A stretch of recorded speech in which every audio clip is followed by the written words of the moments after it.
Jake Morrison stood at the viewport of the orbital station, watching as the sky changed forever. The familiar stars that had shone his whole life shifted aside, displaced by the sudden arrival of colossal ships emerging from nowhere. These were no human vessels. They were something wholly other. The newcomers were vast beyond anything Jake had imagined, great floating cities of crystal and metal suspended in the void. Their surfaces shimmered with a strange, piercing blue radiance that hurt to gaze at directly. There were dozens, perhaps hundreds. Jake counted until his eyes ached, then gave up. Far below, every television channel and radio station on Earth broadcast the same urgent announcement. The aliens had arrived. For 3 years, scientists had intercepted their transmissions from deep space.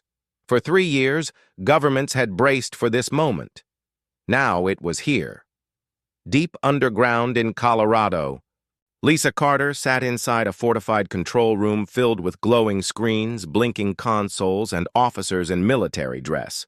She bore the impossible duty of defending Earth, though she doubted any force could shield the planet from ships of such magnitude. The monitors displayed everything above. Satellites shadowed each alien craft. Radar tracked their vast dimensions and slow, deliberate drift. None of it eased her mind.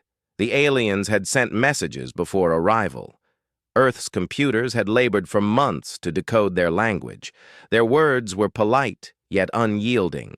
They called themselves the Zaharian Collective. They promised peace. They claimed they wished to guide humanity toward greatness.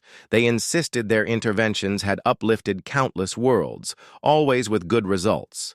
Alex Turner scoured every fragment of intelligence on the Zaharians gathered by Earth's scientists. Other alien civilizations had sent stark warnings. The Zaharians were infamous across the stars as conquerors, not destroyers of planets, but something far worse. They altered minds. Entire populations became eager servants, convinced their servitude was chosen. Free thinkers transformed into smiling thralls. Their method was chilling in its simplicity. Upon arrival, the Zaharians erected enormous towers that emitted peculiar waves.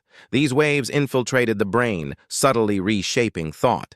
Within months, every being on the planet longed only to labor for their benefactors, mining ore, cultivating crops, building ships for the collective, while believing it was their own will. Alex had studied the process in detail. The Zaharians had perfected it over millennia, conquering 47 worlds. All had succumbed. Some fought at first, but the waves always prevailed. The fiercest warriors became docile laborers. The sharpest minds became unquestioning followers. No defense had ever worked. Maria Santos donned her crispest uniform and stepped into the Nevada desert to greet the first landing. The military had cleared an enormous perimeter for the alien vessel. It was both breathtaking and dreadful, a vast jewel shaped by an unseen artisan, infused with technology beyond human comprehension. The door slid open in utter silence. 3 figures emerged, and Maria's breath caught. The Zaharians were tall and slender, their skin like translucent glass with flowing light beneath, shifting in patterns as they moved. Their eyes were large and bottomless. When they looked at her, a heavy calm settled over her mind. The leader spoke perfect English, his voice lilting with an entrancing, melodic cadence that made Maria want to close her eyes and listen forever. He explained they had come to help humanity reach its true potential. Humans, he said, were violent and unstable, causing needless suffering. The Zaharians could solve this. They could make humanity peaceful and content, end crime and war, erase grief. All they required was permission to erect towers in Earth's cities, towers that would release healing waves to refine human thought. People would grow calmer, focused, cooperative, finding joy in simple work and gratitude for their new guides. Maria tried to resist, but her thoughts grew hazy. His words seemed reasonable, kind. Perhaps they were right. Perhaps peace was better than troubled freedom. She shook herself, clinging to her training. These were not saviors. They were invaders, cloaked in honeyed promises. Yet part of her still wondered, was that truly so? His offer seemed so earnest. Why would anyone reject the promise of peace and happiness? The meeting concluded with the aliens announcing that they would commence their work immediately. Sites for their towers had already been chosen, and construction would begin within hours. They anticipated no resistance. After all, they had explained their intentions with such clarity. No rational mind could object to such help. As Maria made her way back to her transport, the first subtle traces of prolonged Zahirian influence began to settle in. Her earlier anger at the invasion now seemed petty. Her worries about human freedom felt selfish. Perhaps it would be a relief to stop carrying every burden. Perhaps it was better to simply obey and trust that wiser beings would make the right choices. By the time she reached base, the first towers were already rising over New York, London, and Tokyo. Each structure thrummed with an unseen yet deeply felt power. Within a 100-mile radius, people's thoughts began to shift. Aggression waned. Cooperation flourished. The urge to challenge authority diminished, replaced by a stronger will to serve their communities. The invasion had begun, though to those nearby it resembled deliverance. The Zahirians had never once failed and saw no reason Earth would be different. But they were about to learn that humans were unlike any species they had ever known. The waves that had subdued 47 worlds were about to clash with minds that did not obey the expected patterns. The galaxy was about to witness what happens when an unstoppable force meets an unmovable object, and the sight would terrify all who saw it. Rachel Wong studied the medical reports on her desk, her blood running cold. The data defied explanation. According to the Zahirian projections, humans should, after 3 weeks of exposure, have grown calm and compliant. Instead, hospitals overflowed, with those whose conditions were worsening. The symptoms were absent from every known medical record. Patients spoke of relentless nightmares in which they fought unseen chains. They endured vicious headaches immune to any painkiller. Some developed a strange insomnia, staying awake for days with eyes alight from some inexplicable inner fire. Most disturbing were those who, after days of torment, emerged seemingly cured, more alert and clear-minded than ever before. Testing revealed that the Zahirian signals no longer touched them. It was as if their brains had built an immunity to alien control. Peter Hayes, coordinating with global military forces, uncovered something astonishing. Scattered groups of soldiers and civilians were forming resistance cells without central leadership or contact. These groups seemed to instinctively know how to evade the worst effects of the towers, and they were already moving to sabotage alien infrastructure. The resistance fighters all shared certain characteristics that baffled military analysts. Many were individuals who had endured significant trauma or hardship. Veterans with combat experience displayed marked resistance to the alien influence. So did those who had beaten addiction, survived abuse, or weathered other ordeals that had forged exceptional mental resilience.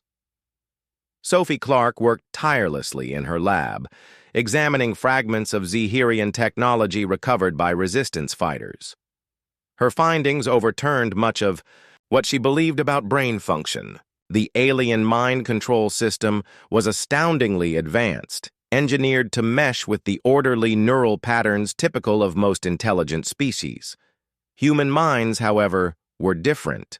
Where others possessed tidy, structured pathways, humans had a turbulent, tangled network of neurons that resisted imposed order. The human brain seemed to contain multiple redundancies, backup systems ready to activate whenever primary circuits came under threat. It was as though evolution had built human cognition to repel intrusion. The deeper Sophie delved into the data, the more astonished she became. When the Zahirian signals sought to make humans docile, other brain regions ramped up aggression. When they attempted to induce obedience, creativity and problem-solving sharpened instead. The alien system was not merely failing, it was inadvertently strengthening human independence. Danny Rodriguez led a special forces squad tasked with destroying a Zahirian tower outside Chicago. Every member of his unit was immune to the signals. As they neared the target, Danny noticed heightened precision in his men. Their situational awareness was far beyond standard human limits. The assault went better than anyone had dared hope. The Zahirians defending the site seemed disoriented by tactics that defied logic. Where other species fought predictably, humans employed seemingly random maneuvers the aliens could neither forecast nor counter. Within hours, the tower lay in ruins, its defenders dead or in retreat. Then something stranger happened. Resistance. Cells worldwide seemed to know instantly that the Chicago tower had fallen, despite no possible communication link. It was as though humanity's resistance was evolving a form of coordination the Zahirians could neither detect nor intercept. Amy Patterson and Kevin Jones orchestrated strikes on multiple objectives using strategies that defied every principle of conventional warfare. They fought not like soldiers but like guerrillas, insurgents, and criminals simultaneously. Psychological warfare was used to unnerve the enemy. Deception and misdirection scrambled alien tactical algorithms. They shattered every code of honorable combat, and it worked. For the first time in centuries, Zahirian forces suffered real losses. Their technological superiority meant little when they could not anticipate the next move. Human fighters would hit and vanish, striking seemingly irrelevant targets that proved devastatingly vital. They even used their own captured people as bait in traps no rational species would ever consider. Zahirian command began receiving alarming reports. Human captives were somehow infecting their facilities with resistance. Individuals who had once been fully conditioned were breaking free from mental control and turning on their captors. Some even aided other prisoners in escaping, as if immunity to mind control was spreading from person to person like a contagion. In desperation, the aliens boosted the power output of their remaining towers, hoping stronger signals would crush resistance. Instead, the opposite occurred. Immunity spread faster. Survivors of this intensified conditioning emerged with abilities bordering on the supernatural. They could sense Zahirian presence over vast distances. They could anticipate alien maneuvers with uncanny precision. They seemed to intuitively grasp alien technology. Amanda Foster, captured early in the invasion, endured weeks of relentless conditioning. When she escaped, she was no longer entirely human in how she thought or perceived reality. She sensed alien signals as clearly as she could see or hear. More critically, she could teach others to break free. Using hijacked communication channels, Amanda broadcast step-by-step instructions to resist the mental waves. Her teachings reached millions still fighting alien influence. The methods were simple yet devastatingly effective, meditative techniques and mental drills that strengthened the chaotic traits of human thought. The Zahirian collective now faced something unprecedented in millennia of conquest. They were not merely failing to pacify humanity. Humans were actively spreading resistance. Worse still, it was no longer confined to Earth.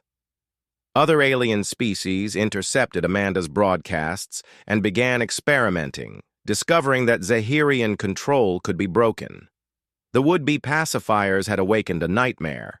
Resistance was becoming a galactic contagion threatening the foundations of Zahirian rule. High Commander Zeroth stood in his flagship's communication chamber, experiencing an emotion unknown to him until now. Fear. Holographic displays flickered with reports from across the Empire that defied all understanding.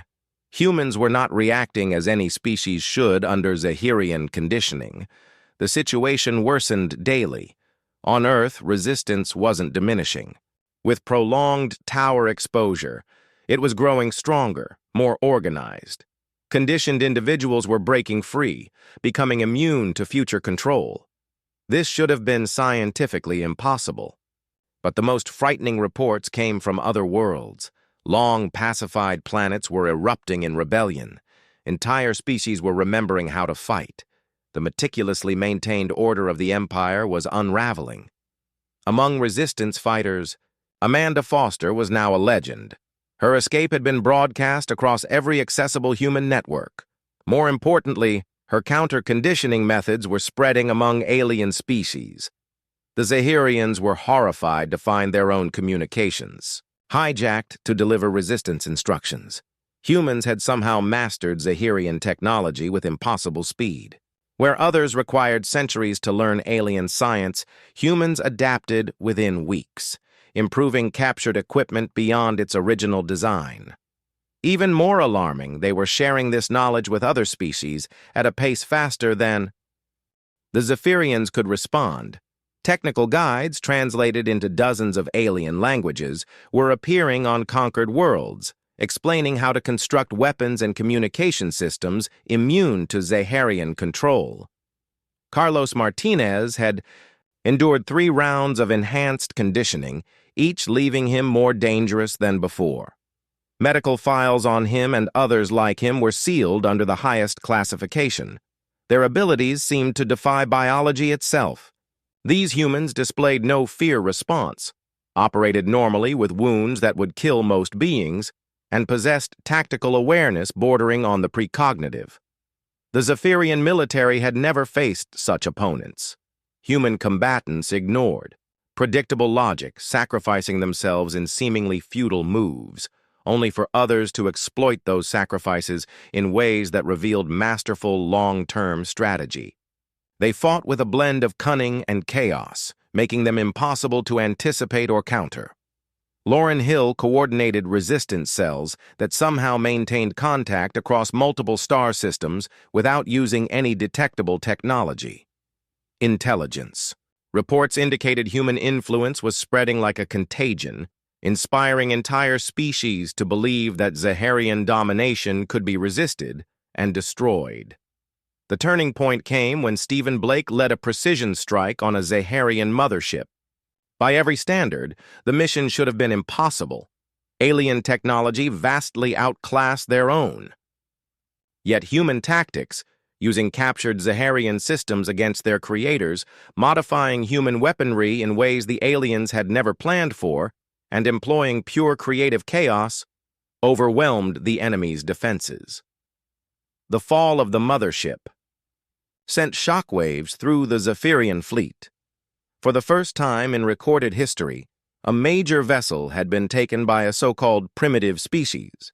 Technical schematics and data salvaged from the ship were immediately funneled to resistance groups across the galaxy, handing them the Empire's most guarded military secrets. Ryan Parker led the boarding unit that secured the command deck. What they uncovered was staggering. Databases cataloging every world in the Empire, complete with psychological profiles of each species and detailed conditioning protocols used to subjugate them. For resistance fighters who had been battling blind for generations, it was a treasure trove. Yet the most important discovery was neither technical nor tactical. It was psychological. The Zirians themselves lived under constant dread of losing control. Their civilization was built entirely on the assumption of obedience. No contingency plans existed for widespread rebellion because they had never imagined it could happen. Janet Miller's engineering teams began turning captured Zephyrian technology into weapons and gear, altered for maximum destructive output and ease of mass production. The aliens had designed their systems for precision and efficiency. Humans reimagined them for raw power and rapid deployment. Within months, fighters in the Resistance wielded arms superior to anything in the Zayan arsenal. The effect on Zephyrian morale was catastrophic. For millennia, they had ruled through the illusion that resistance was pointless and that Zeparian authority benefited all. Now they faced adversaries who not only rejected those beliefs outright, but proved them false, again and again, by winning against impossible odds. Reports reached the Zephyrian High Command that dissent was brewing among their own ranks. Younger Zephyrians, raised on the belief that their empire brought peace and prosperity to the galaxy, were beginning to question why so many species preferred freedom over the safety and comfort of Zaharian rule. The situation reached a breaking point when Catherine Reed established contact with the Galactic Council using captured Zephyrian technology. Her message, broadcast to every known species, detailed how human resistance had proven that Zephyrian conditioning could be broken. The psychological and political shock was immense. For millennia, the galaxy had accepted Zephyrian dominance because defiance seemed futile. Now, a so-called primitive species from an obscure world had shown that the invincible conquerors could be beaten. The news spread faster than the Zephyrians could suppress it, reaching worlds so long under alien control that their people had forgotten the meaning of freedom.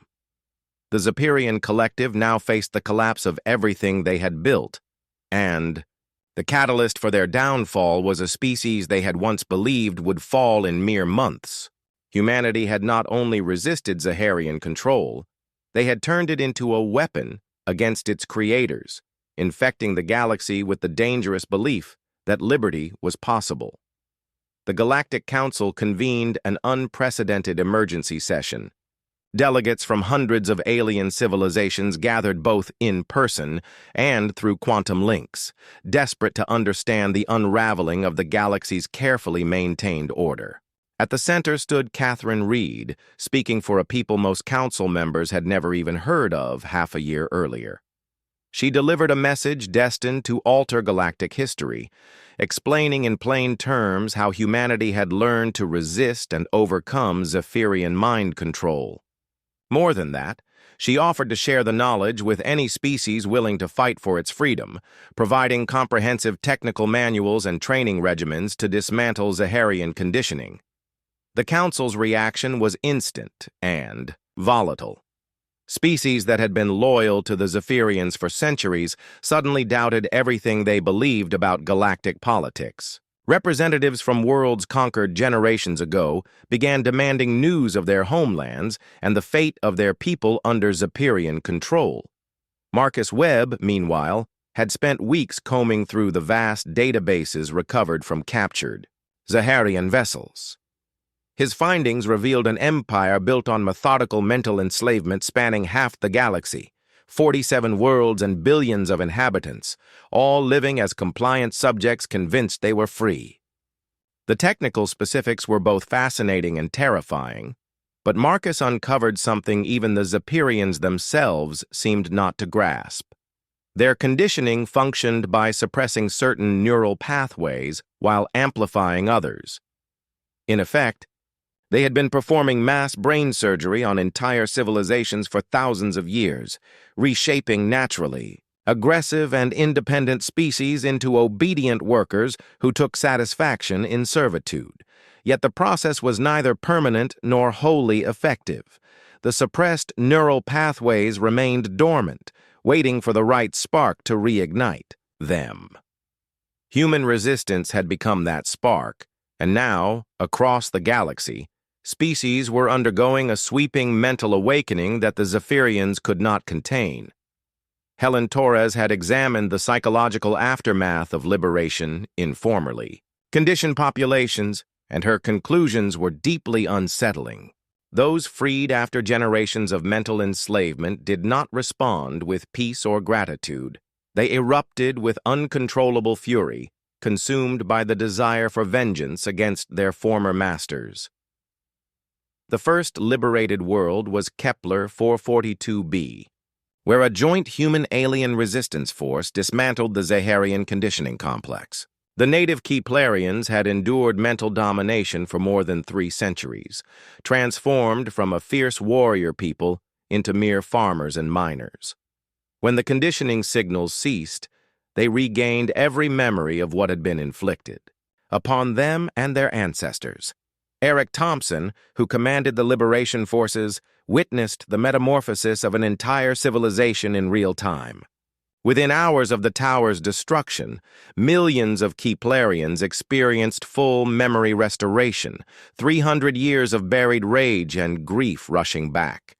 They remembered their culture, their technologies, and above all, their hatred for their oppressors. The Keplerians did not rejoice in freedom. They armed themselves with captured Zaharian weapons and began methodically hunting every alien in sight with an efficiency that astonished even human military veterans. They spared no one, taking no prisoners. 3 centuries of enforced passivity had condensed into a fury so sharp, so focused, that it possessed a grim, almost awe-inspiring beauty. Similar uprisings ignited on dozens of other worlds as the human resistance manuals spread through seized Zaharian networks. Peoples long pacified were rediscovering their aptitude for violence, wielding it to exact old revenge with savage enthusiasm. The galaxy was relearning the art of war, and much of what was remembered proved more advanced and more ruthless than anything humanity had devised. Michelle Davis analyzed neurological scans from liberated populations and uncovered something that even human leadership found alarming.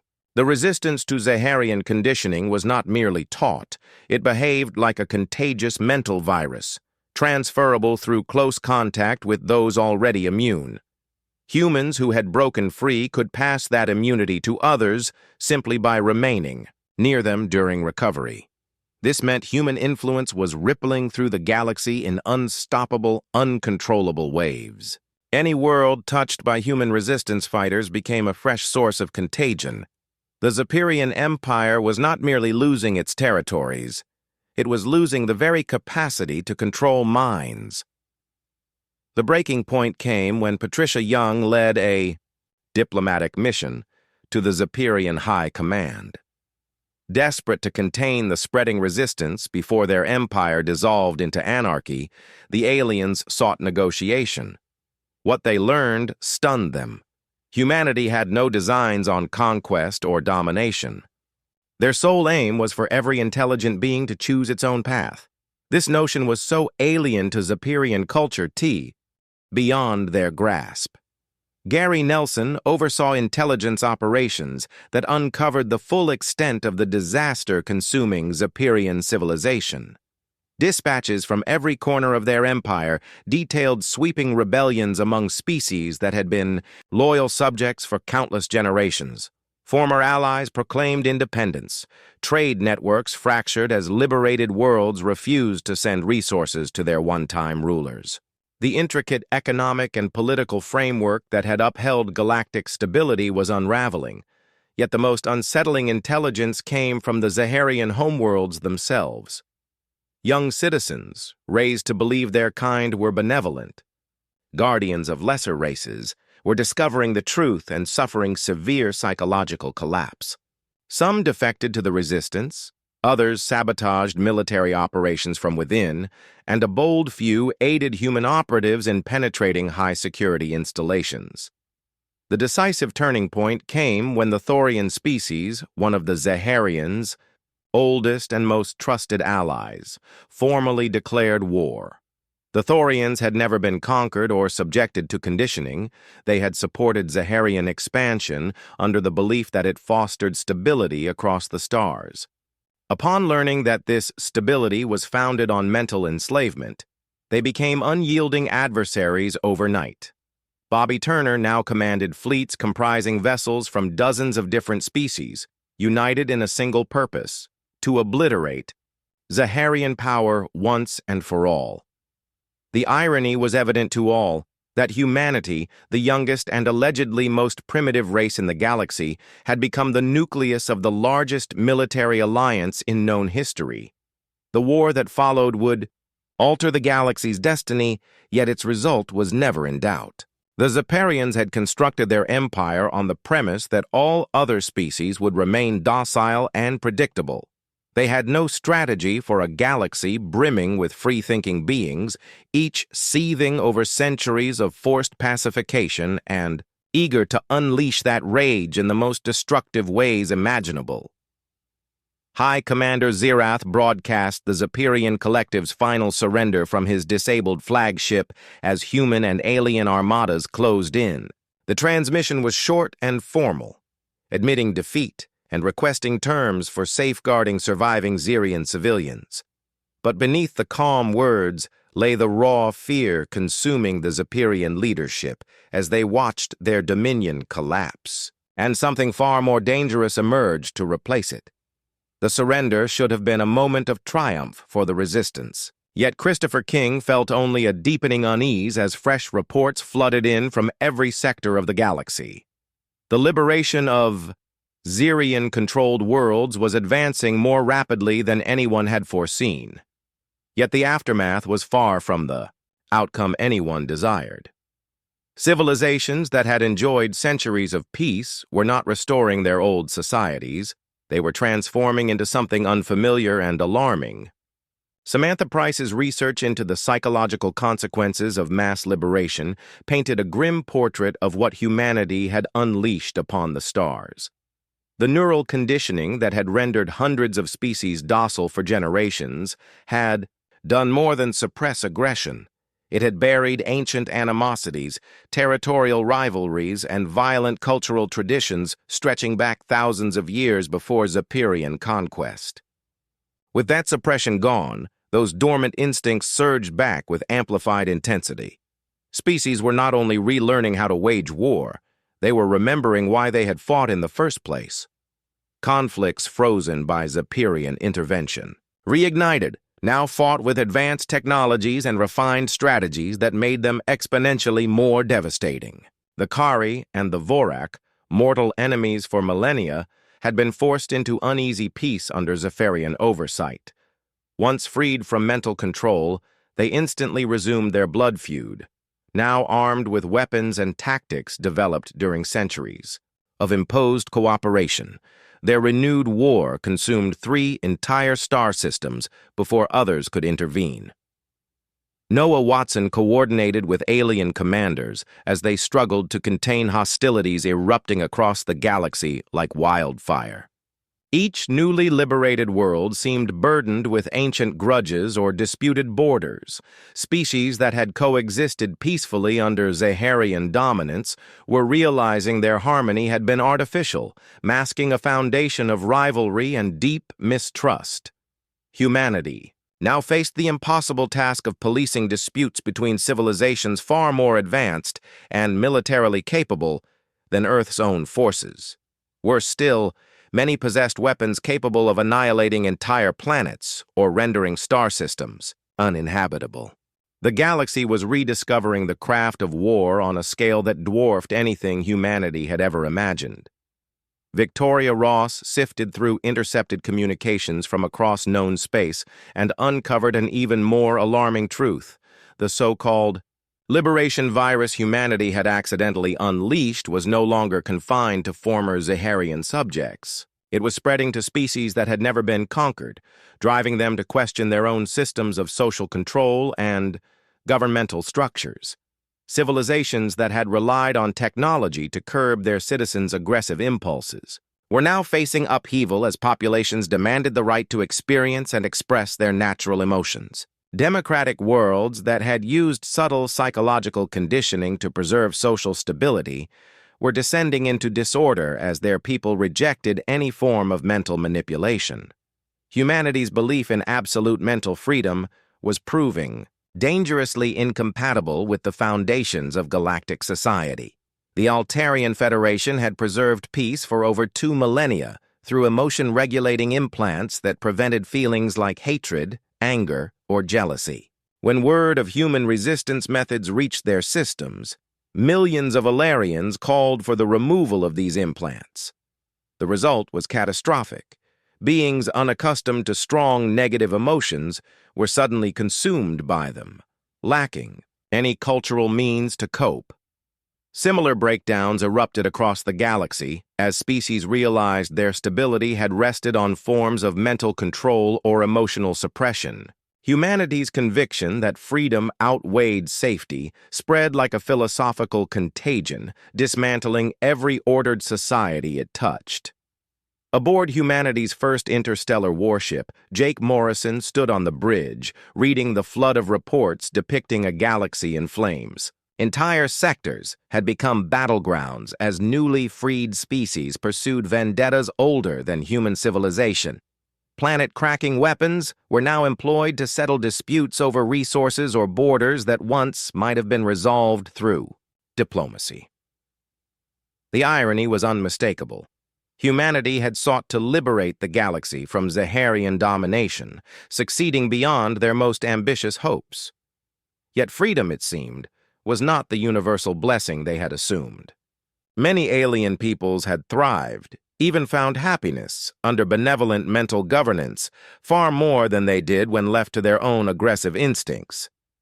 The Galactic Council met for its final session as a functioning institution when over. Half its member species declared war on one another simultaneously. The delicate diplomatic web that had upheld interspecies harmony for thousands of years unraveled in an instant as beings long restrained from expansionism demanded new territories for their swelling populations. Trade routes collapsed as economies, built on mutual dependence, gave way to conquest. Scientific alliances dissolved as former partners began hoarding breakthroughs for future conflicts. The golden era of galactic civilization that had flourished under Zephyrian rule was supplanted by a new dark age of unending conflict and mutual distrust. Danny Rodriguez reviewed transmissions from human diplomatic outposts across the stars and came to a grim realization. Earth had become the most despised world in known space. Species once grateful for liberation now held humanity responsible for the chaos that followed. Former Zephyrian subjects demanded that humans restore the peace and stability they had dismantled. Independent civilizations accused Earth of unleashing a mental contagion capable of unraveling every advanced society. The last transmission humanity received from the wider galactic community carried both condemnation and warning. It originated from a coalition of species that had somehow preserved order despite the spread of liberation fever. They acknowledged humanity's noble intentions in freeing the galaxy from Zaharian rule, but declared that the outcome had been catastrophically destructive. Their message was stark and unforgettable. Humanity had bestowed upon the galaxy the gift of freedom, only to reveal it as a toxin most species could not wield wisely. The intricate equilibrium that had prevented galactic war for thousands of years was gone, and the next millennium would determine whether free will could coexist with civilization on an interstellar scale. As Jake Morrison gazed into the void, he wrestled with a haunting question. Had Earth saved the galaxy, or doomed it to an age of perpetual strife? The answer would hinge on whether intelligence and liberty could endure without annihilating one another. And early signs pointed toward failure. Humanity had demonstrated that any mental control could be resisted and broken, but in doing so had proven that some measure of control might be essential for civilization's survival.